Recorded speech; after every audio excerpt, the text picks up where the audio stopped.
Shalom, puji Tuhan, saudara, oleh kasih kemurahan Tuhan, hari ini kita berjumpa lagi.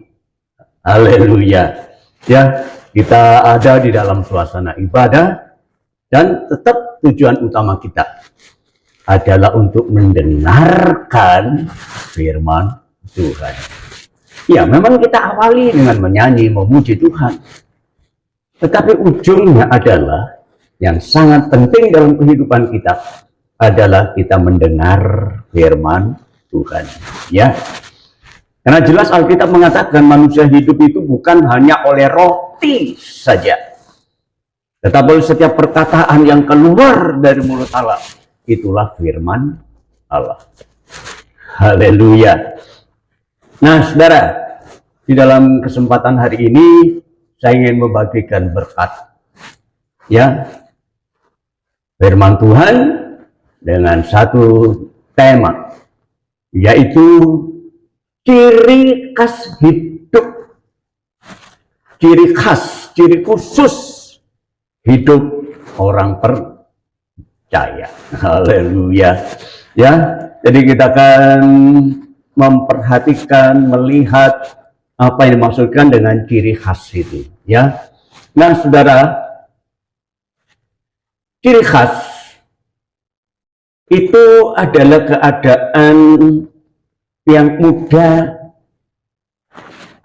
dipahami, ya, adalah sesuatu yang mudah dikenali, sehingga kita tidak asing lagi dengan sesuatu yang kita kenal, ya. Nah, manusia pun itu punya ciri khas masing-masing. Kita bisa memperhatikan ciri khasnya apa melalui penampilannya, ya, melalui cara bicaranya, dan apa yang dikerjakannya, ya. Maka orang itu akan dapat melihat, memahami siapa sebenarnya orang itu. Ya, bangsa Indonesia ini terdiri dari berbagai suku bangsa, dan kita bisa melihat logat bahasanya sehingga kita bisa mengenal, siapa dia. Orang Jawa, ya, orang Jawa, orang Surabaya itu bisa dipahami jelas ciri khasnya. Saya orang Surabaya, ya. Orang Surabaya itu kalau ngomong kencang, paksa, kaku, ya, dan tidak luput dirinya adalah cekot. Apa ya, bahasa misuh itu apa ya? Jadi mengumpat orang, ya, dengan kata-kata yang kasar, itu orang Surabaya. Sedikit saja, cekot. Orang Jawa Tengah beda. Ya, kita bisa lihat, oh ini orang Surabaya, ini orang Jawa Tengah, orang Solo. Kalau orang Jawa Tengah itu orang Solo, andai kata dia kakinya terinjak, ya, diinjak oleh orang maksudnya. Omongannya halus sekali, pakai logat bahasa Jawanya. Nuwun sewu, sikil kula kepida. Permisi, kaki saya keinjak. Padahal diinjak itu sakit, besar. Tapi coba kalau orang Surabaya, injak kakinya, kurang ngajar kok, matang gak pernah lihat, celot. Bahasa kasarnya muncul, ya. Jadi itulah orang bisa dikenali dari, ya, dan dipahami karena punya masing-masing itu ciri khas, ya, sehingga kita bisa memahami siapa dia sebenarnya, ya, dari mana asalnya. Orang Batak beda dengan orang Sulawesi, ya, dalam logat bahasanya. Sayangnya saya nggak bisa nirukan, ya. Nah, saudara, orang Kristen orang Kristen itu artinya orang yang sudah percaya kepada Tuhan. Jadi kalau saudara berada di sini, nggak mungkin saudara nggak percaya sama Tuhan, ya. Tetapi satu hal, orang Kristen itu punya ciri khas yang mudah sekali dikenali. Siapa dia? Oh, dia orang Kristen, ya. Nah, saudaraku, ciri hidup orang Kristen itu harus mudah dipahami, sehingga orang begitu melihat, oh pasti itu orang Kristen itu, ya. Nah, dalam 2 Korintus pasal 5 ayat 17, saudara, satu hal yang sangat luar biasa ciri daripada orang Kristen itu dikatakan, jadi siapa saja loh, saudara, saya, ya. Jadi siapa yang ada di dalam Kristus, ia adalah ciptaan baru, bentukan baru, yang lama sudah berlalu, sesungguhnya yang baru itu muncul, sudah datang. Di sinilah letak kita bisa melihat orang Kristen atau bukan, ya. Karena orang Kristen itu punya ciri khas adalah hidup lamanya itu ditinggalkan, ya. Hidup lama itu sudah berlalu, hidup lama itu sudah hilang, muncul satu kehidupan yang baru, ya. Terjadi perubahan, ya. Siapa yang ada di dalam Kristus, dia adalah ciptaan yang baru, yang lama sudah hilang, yang baru itu yang muncul. Betul, ya. Nah, dengan demikian orang bisa mengenali, oh ini benar-benar orang Kristen atau orang Kristen. Ya, jadi orang Kristen itu adalah lain dulu, lain sekarang, saudara, ya. Cari kutu di atas sekarang, lain dulu, lain sekarang. Kenapa? Berubah. Kelemben, roti, bien, saiki, ya. Dulu itu saya, tetapi sekarang sudah berubah. Jadi secara jelas di sini ciri khas orang Kristen itu adalah orang yang sudah diubahkan, sehingga tak kala dia lewat, tak kala dia berbicara, tak kala dia bergerak, orang bisa tahu, oh ini pasti orang Kristen, ya. Kenapa? Dari ciri khasnya, ya. Haleluya. Nah, saudaraku yang kekasih, hidup orang Kristen itu adalah hidup yang sudah berubah. Jangan tetap saja, saudara, dari dulu sampai sekarang, sebelum percaya Tuhan sampai sudah setia datang ke gereja, tetap hidupnya tidak berubah. Itu bukan orang Kristen, betul, ya. Jangan salah, ya. Orang Kristen itu hidupnya berubah, ya. Nah, kita akan memperhatikan bagaimana bentuk perubahan itu, ya. Bentuk perubahannya orang Kristen itu gimana kira-kira? Nah, saudaraku, kita perlihatkan di sini ada 3 bentuk perubahan hidup. Ya, ini yang bisa saya munculkan, ya. 3 bentuk perubahan hidup dari orang percaya, dari orang Kristen itu, ya, yang bisa dikenali oleh orang lain, ya. Nah, 3 bentuk ini kita perhatikan. Yang pertama, orang Kristen itu memahami, mengenal kebenaran. Yang pertama, cirinya orang Kristen itu dia mengenal kebenaran, ya.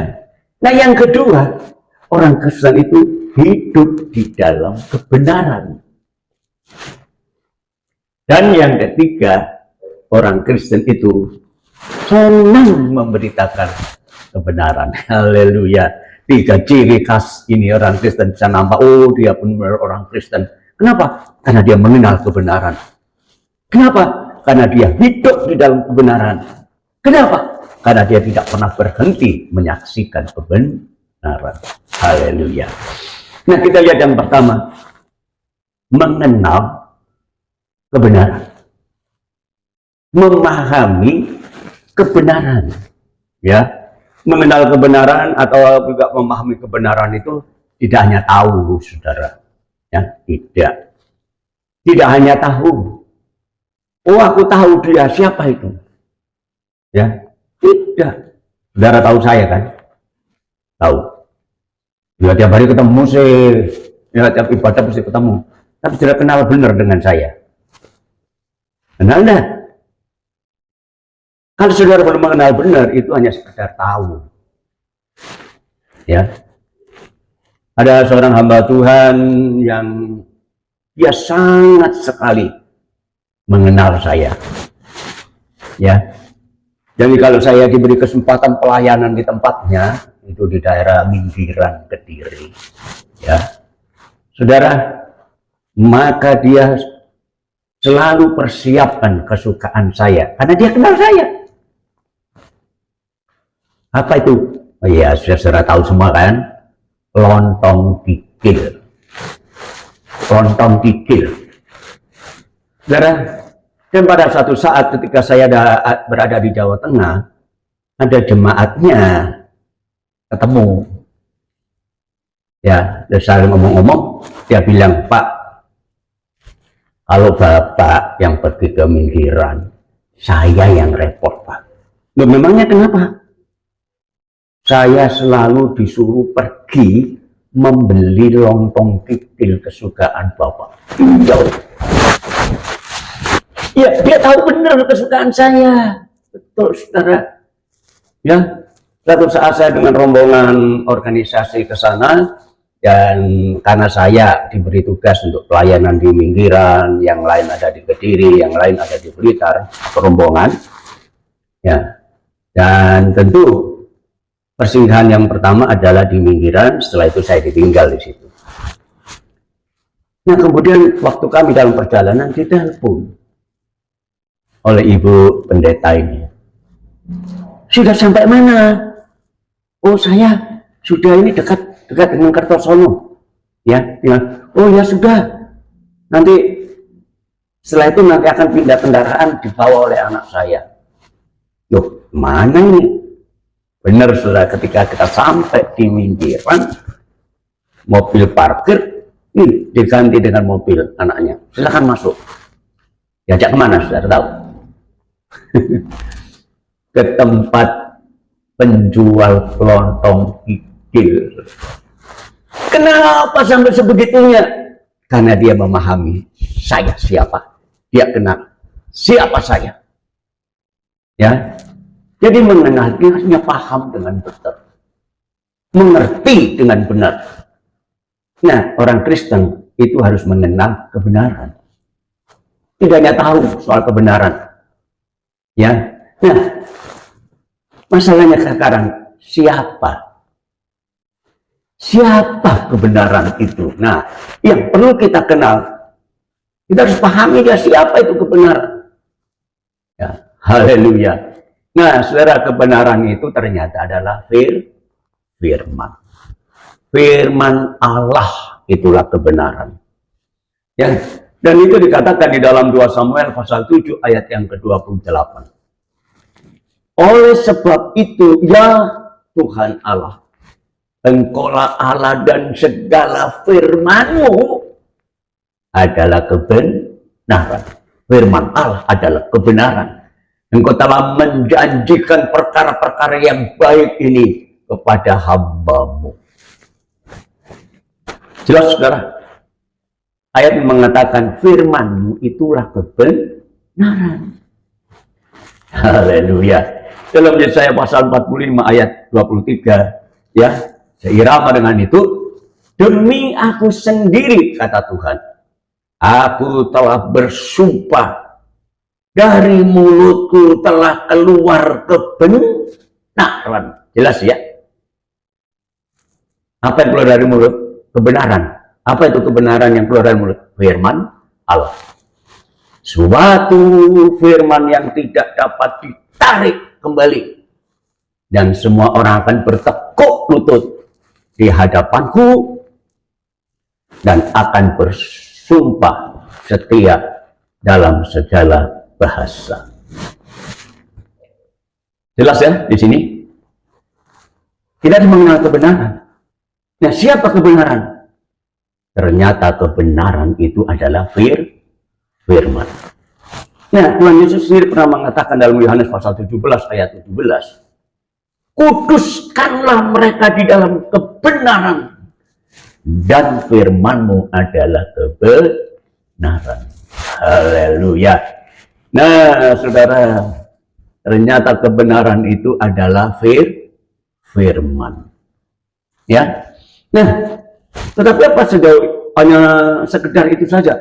Tidak, saudara. Kita perhatikan siapa sebenarnya kebenaran itu. Ya.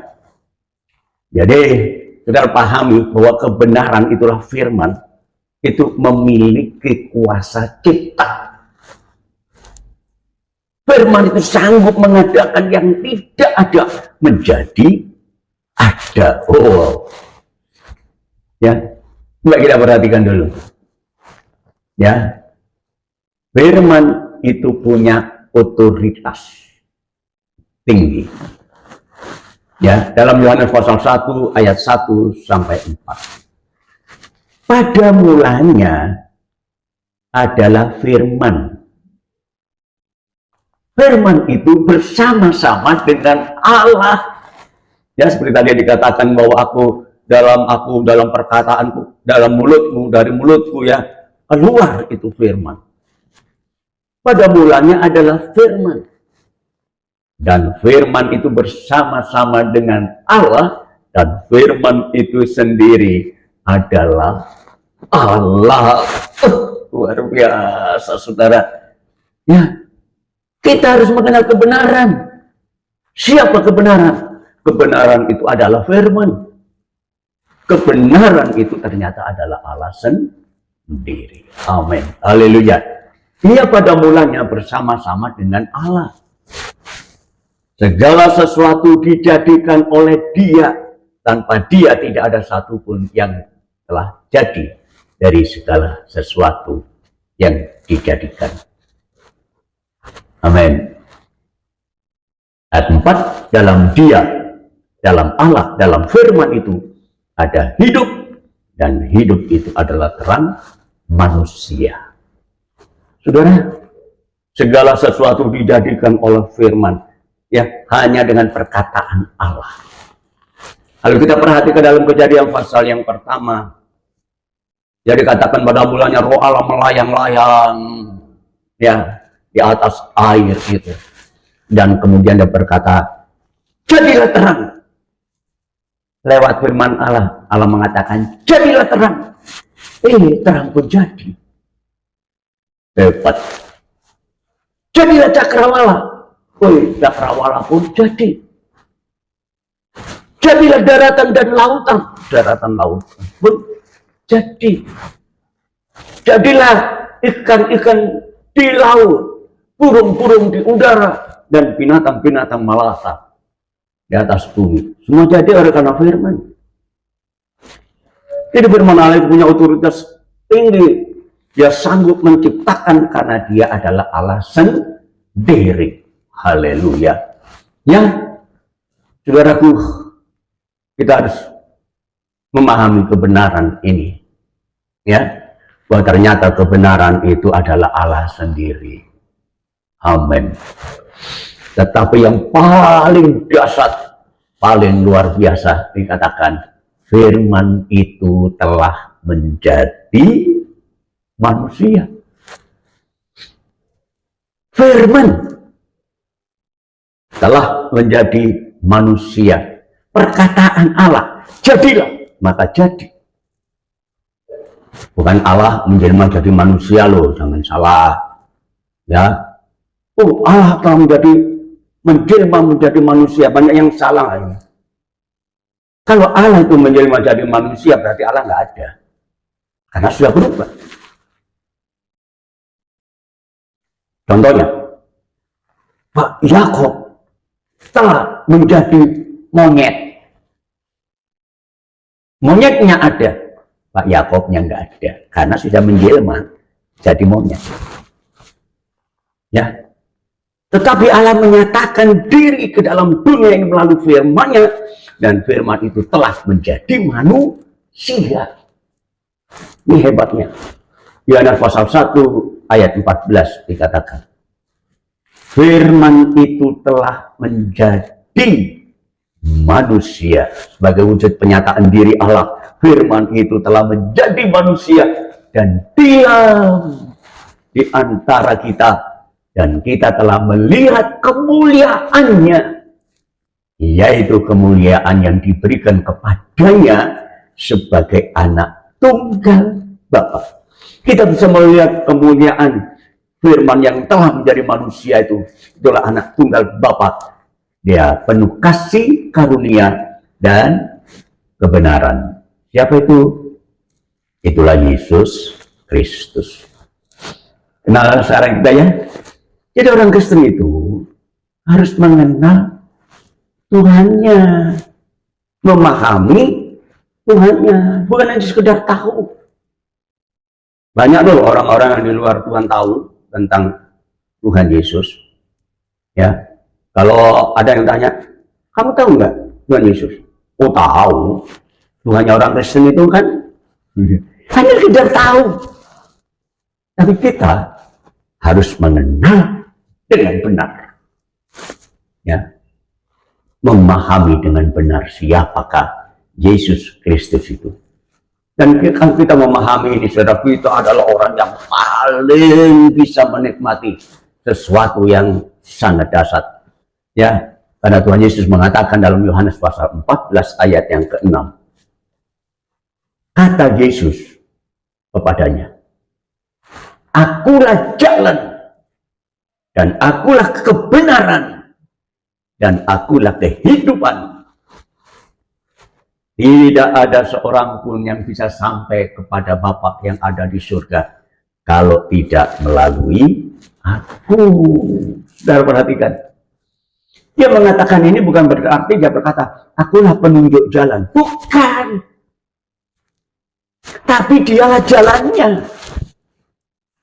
Yang bukan hanya sekedar penunjuk jalan. Penunjuk jalan itu hanya ya ke kiri, ya ke kanan. Tapi tidak. Dialah jalannya. Dalam arti hanya melalui Yesus Kristus kita bisa sampai kepada Bapa yang ada di surga.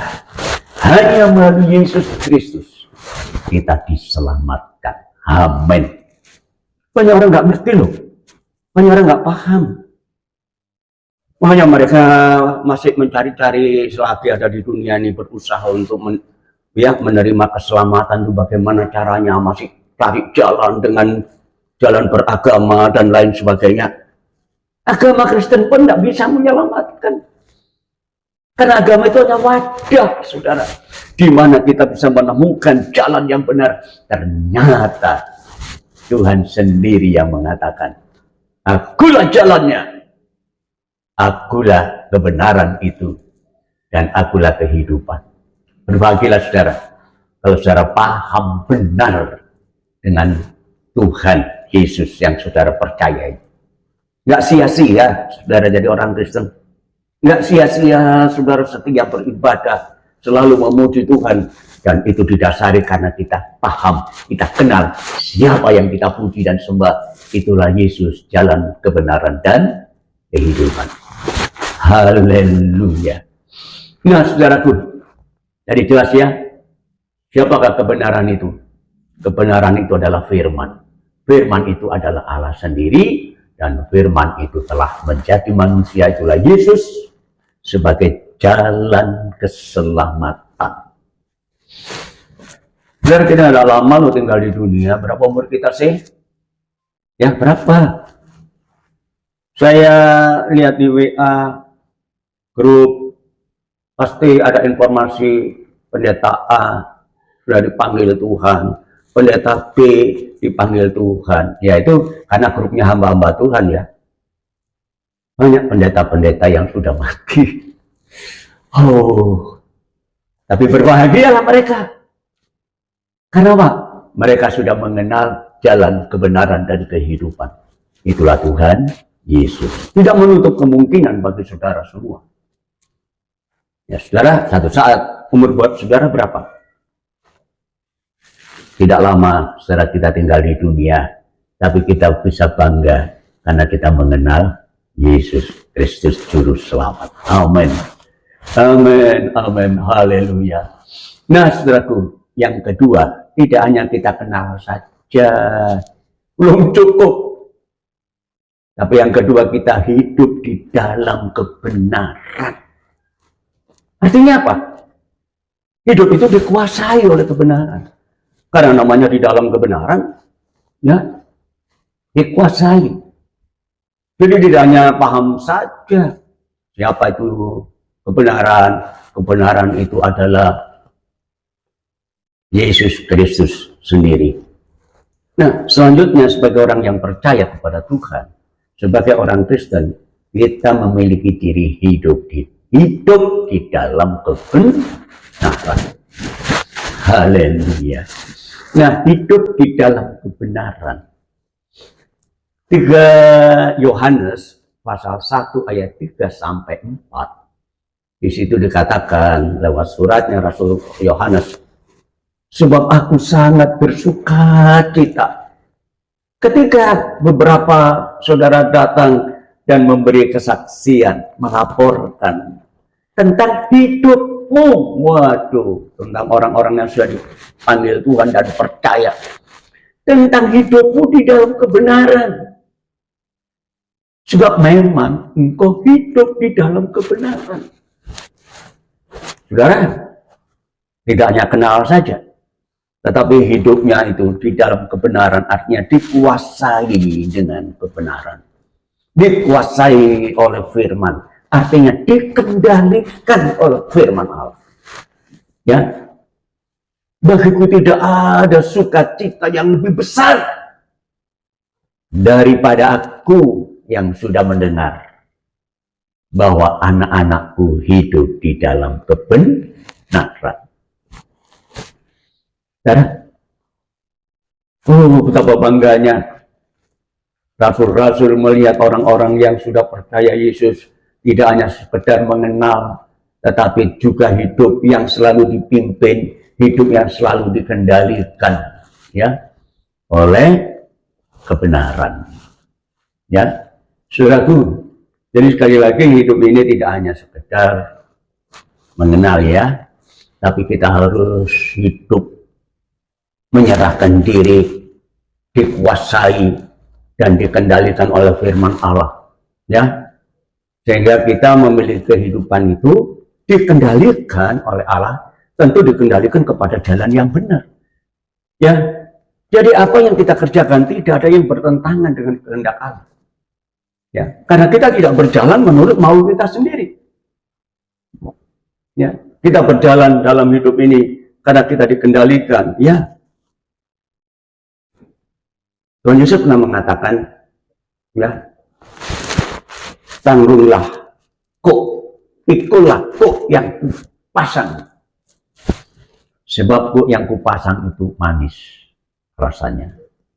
Ya, saudara, kok itu adalah kayu balok yang kemudian ditaruhkan di atas lehernya si sapi atau si kuda, yang kemudian, ya, dikasih tali atau apa, kemudian untuk mengendalikan jalannya kuda. Kalau ditarik ke kanan, kudanya belok ke kanan. Kalau ditarik yang sebelah kiri, kudanya belok kiri. Kalau ditarik bareng, berhenti.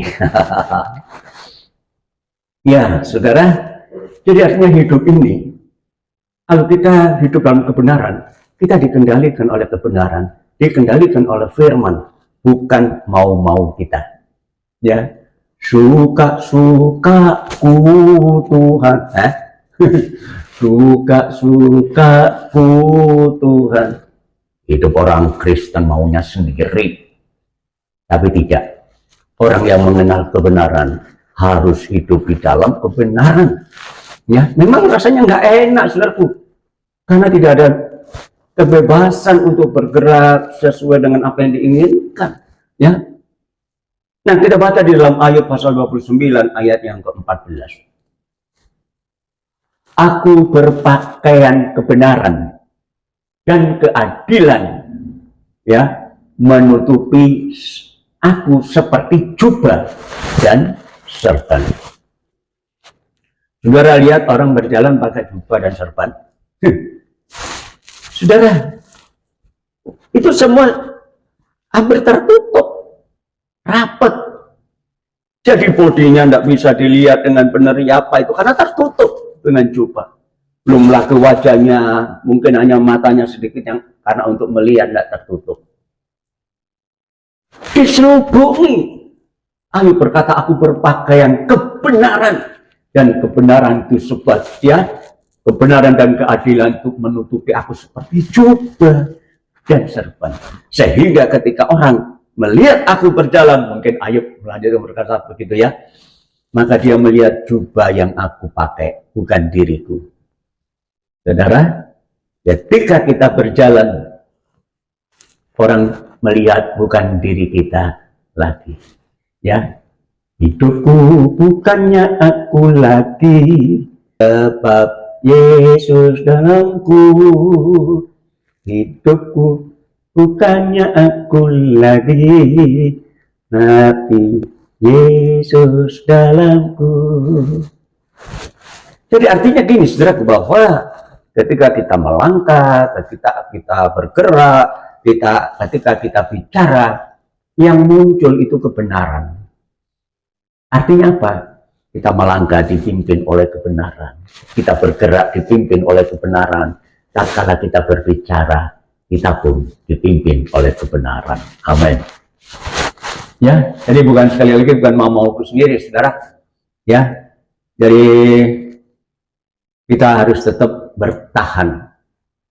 Bukan saja mengenal, bukan saja memahami, tetapi berikanlah diri ini hidup dikuasai oleh kebenaran, dikuasai oleh firman Allah, dikendalikan oleh Tuhan yang kita percayai.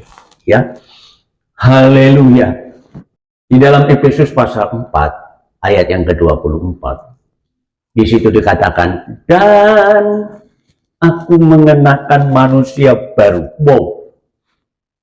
yang telah diciptakan menurut kehendak Allah di dalam kebenaran dan kekudusan yang sesungguhnya. Bukan pura-pura, ya, bukan pura-pura, saudaraku. Aku mengenakan, ya, manusia baru yang lama sudah tidak ada, yang baru yang muncul. Sehingga orang bisa melihat kita jadi heran. Orang itu kok dulu nggak gitu loh. Sekarang kok jadi begini ya. Mereka tak tahu rahasianya. Ya. Dulu anak itu berani sekali sama orang tua. Oh, orang tuanya selalu dibantah. Tetapi ketika sudah mulai dia mengikuti Tuhan Yesus dan mendengar firman kebenaran, dan kemudian dia dibentuk oleh firman kebenaran, sekarang terhadap orang tua jadi hormat sekali. Luar biasa. Suami terhadap istri berubah, dulu kasarnya setengah mati, sekarang dengan kasih sayang. Ya, dulu istri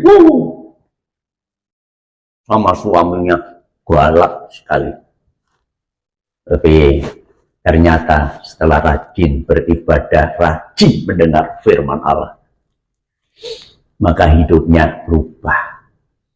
Makanya saudara yang setia datang ke gereja, suami istri, ya, ajak anak-anak juga, ya, supaya mereka dibentuk oleh firman Allah, hidup di dalam kebenaran. Haleluya.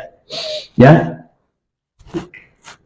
Nah, hidup dalam kebenaran itu artinya juga tidak berbohong, ya. Ya, berkata iya di atas yang iya, ya. Dan juga apa ya? Suka mengampuni. Musuh sekalipun diampuni. Bayangkan. Kenapa? Dia dikendalikan oleh kebenaran. Karena Yesus datang itu, kebenaran itu datang. Dia bukan mencari orang yang benar, tetapi mencari orang yang berdosa untuk diselamatkan. Nah, karena kita diselimuti oleh kebenaran firman Allah, maka hidup kita akan menjadi sama dengan kebenaran. Sehingga kita suka mengampuni juga pada orang lain. Pernah disakiti? Tapi justru Tuhan berkata, ampunilah saudaramu dan doakanlah mereka. Hebat. Beda ya. Orang Kristen itu tidak mudah, saudara ya. Haleluya. Yesaya pasal 32 ayat yang ke-17 dikatakan, di mana ada kebenaran, di mana ada firman Allah, di mana ada Tuhan Yesus, di situ akan tumbuh damai sejahtera. Amin. Dan akibat kebenaran itu ialah ketenangan dan ketentraman, bukan untuk sehari, 2 hari, tetapi untuk selama-lamanya. Amin. Saudaraku, orang yang dikendalikan oleh Tuhan, hidup yang nurut firman Tuhan, akan memiliki kehidupan yang damai sejahtera. Kenapa? Tuhan yang memberikan. Tuhan Yesus pernah berkata, damai sejahtera ku tinggalkan kepadamu. Damai sejahtera ku sendiri. Dan damai sejahtera yang kuberikan itu tidak sama dengan damai yang dari dunia. Betul, saudara. Orang Kristen damainya itu karena apa? Hidupnya dikuasai oleh firman. Tapi kalau orang tidak mengenal kebenaran, orang yang tidak dikuasai oleh kebenaran, maka saudaraku damainya itu kalau ada uang. Kalau ada uang, tentu senangnya setengah mati. Tapi coba kalau nggak ada uang. Kalau nggak ada masalah, senang. Tapi coba kalau ada masalah. Karena masalah itu selalu ada. Kita juga tidak akan luput dari masalah. Ya. Tapi Tuhan berkata, jangan kamu khawatir tentang sesuatu hal. Yakinlah bahwa Bapakmu di surga itu mengerti. Haleluya. Ya. Jadi di mana ada kebenaran itu sudah membuat kita bahagia. Yang kita memiliki damai sejahtera. Amin. Dan yang ketiga, saudaraku, tidak hanya mengenal kebenaran, tidak hanya hidup di dalam kebenaran, tetapi juga memberitakan kebenaran, mengabarkan kebenaran. Haleluya. Ini tanggung jawab kita sekarang, saudaraku. Ya, jangan kemudian segala sesuatu dimiliki, dinikmati sendiri. Itu menjadi tanggung jawab kita untuk memberitakan kebenaran, karena masih banyak orang yang belum menikmati kebenaran. Ya, mungkin anggota keluarga kita sendiri juga ada yang belum. Ya, mari kita beritakan. Kita saling mengampuni, bahkan musuh sekalipun. Ya, justru itulah yang membuat kita bahagia di dalam Tuhan. Amin. Haleluya. Nah, saudaraku, memberitakan kebenaran itu artinya menjadi saksi. Menjadi saksi akan kebenaran. Matius 28 ayat 19 sampai 20 itulah perintah Tuhan. Ya. Karena itu pergilah. Bukan diusir, saudara. Diperintah. Jadikanlah semua bangsa muridku. Kita disuruh jadi guru loh, saudara. Mengajarkan mereka ya. Dan baptislah mereka dalam nama Bapa dan Anak dan Roh Kudus, dan ajarlah mereka untuk melakukan segala sesuatu. Apa itu? Yang telah kuajarkan kepadamu, yang telah kuperintahkan kepadamu. Ya, jadi kalau kita bersaksi, bukan bersaksi diri kita sendiri, saudara. Ya, khotbah pun, saudara, itu sebagai satu bukti kesaksian. Tapi khotbah itu yang kita beritakan adalah firman Allah. Bukan diri kita sendiri. Oh iya, saya saudara, saya sudah pergi ke sana, kemari, keluar pulau, naik pesawat, naik kereta api, jalan kaki, dan sebagainya. Oh, tidak, saudara. Ajarkanlah mereka untuk melakukan segala sesuatu yang sudah pernah kuajarkan ajarkan, ku perintahkan kepadamu, dan jangan khawatir. Dan ketahuilah, aku menyertai kamu senantiasa sampai kepada akhir zaman. Amin. Haleluya. Saudaraku, kita tidak hidup sendiri, ya, di tengah-tengah pergumulan kita, untuk kita bersaksi bagi kemuliaan Tuhan. Ternyata Tuhan tidak melepaskan kita, ya. Jadikan semua bangsa murid. Berarti kita menjadi guru, kita menjadi teladan, sehingga orang lain mencontoh kita. Bisa jadi contoh. Banyak kadang-kadang orang tua tidak bisa jadi contoh bagi anak-anaknya, ya. Banyak orang Kristen tidak bisa jadi contoh pada tetangga-tetangganya, ya. Kita harus jadi contoh, jadi teladan. Kenapa? Karena kita sudah dibentuk lebih dulu. Baru setelah kita dibentuk, nah kita mulai membagikan bentukan Tuhan itu kepada orang lain. Ini tanggung jawab kita, saudaraku, ya. Matius pasal 5 ayat 13 sampai 16. Kamu adalah garam dunia. Wih. Kalau kita jadi garam dunia, berarti dunia kita asini loh. Tetapi jika garam itu menjadi tawar, hambar, dengan apa yang diasinkan? Tidak ada lagi gunanya selain dibuang dan diinjek-injek orang. Saudara pernah lihat garam semua kan? Ya, apalagi ibu-ibu ini. Kira-kira kalau garam itu hilang asinnya, gimana garamnya? Habis kan? Asinnya hilang, berarti garam itu sudah digunakan dan itu hilang. Tapi di sini kok bisa kalau sudah hilang asinnya dibuang dan diinjak-injak orang? Nah, saudaraku, zaman dulu itu ya, garam itu bukan seperti yang kita pahami sekarang. Karena zaman dulu itu garam ini langsung diambil dari laut mati, berbentuk bongkahan-bongkahan batu, ya. Sehingga kalau orang makan butuh asin, makan terus disesap, ya. Diserap lagi. Lama-lama karena diserap terus, habis kan asinnya. Tinggal apanya? Tinggal batunya yang tidak punya, buang aja. Dan itu diinjak-injak orang.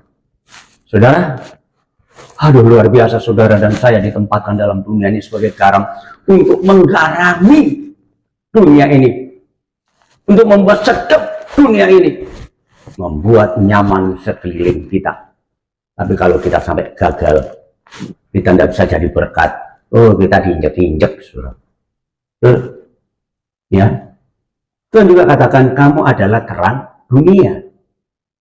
Kota yang terletak di atas gunung tidak mungkin tersembunyi. Ya, namanya kota tinggal di atas gunung, terang terus namanya kota. Itu bisa dilihat sampai dari kejauhan. Ya, mustahil tersembunyi.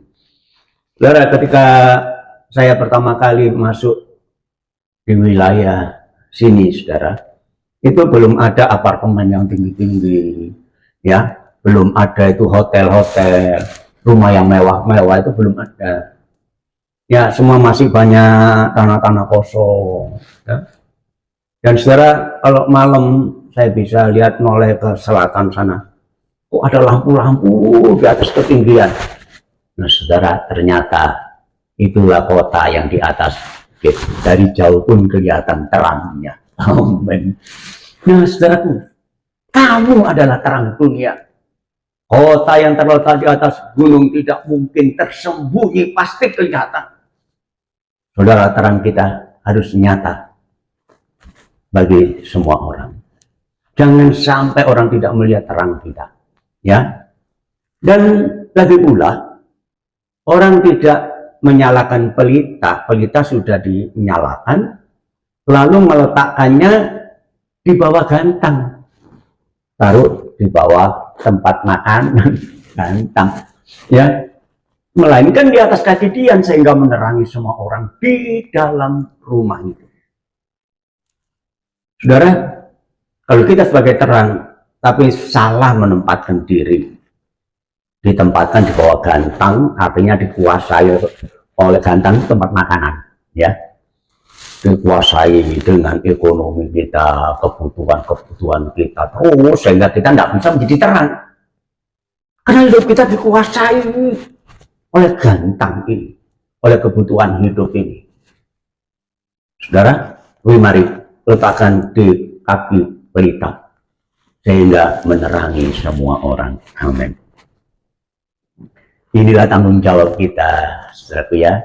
Inilah tugas kita. Sekali lagi, bukan hanya kita mengenal kebenaran, kita hidup di dalam kebenaran, tapi kita ceritakan kepada orang lain, supaya orang lain yang belum mengenal kebenaran, mereka dapat menikmati keberadaan yang sama seperti kita. Ya, demikianlah hendaknya terangmu bercahaya di depan orang, supaya mereka melihat tindakanmu, melihat perbuatanmu yang baik, dan kemudian akibatnya, dampaknya adalah memuliakan Bapakmu yang di surga.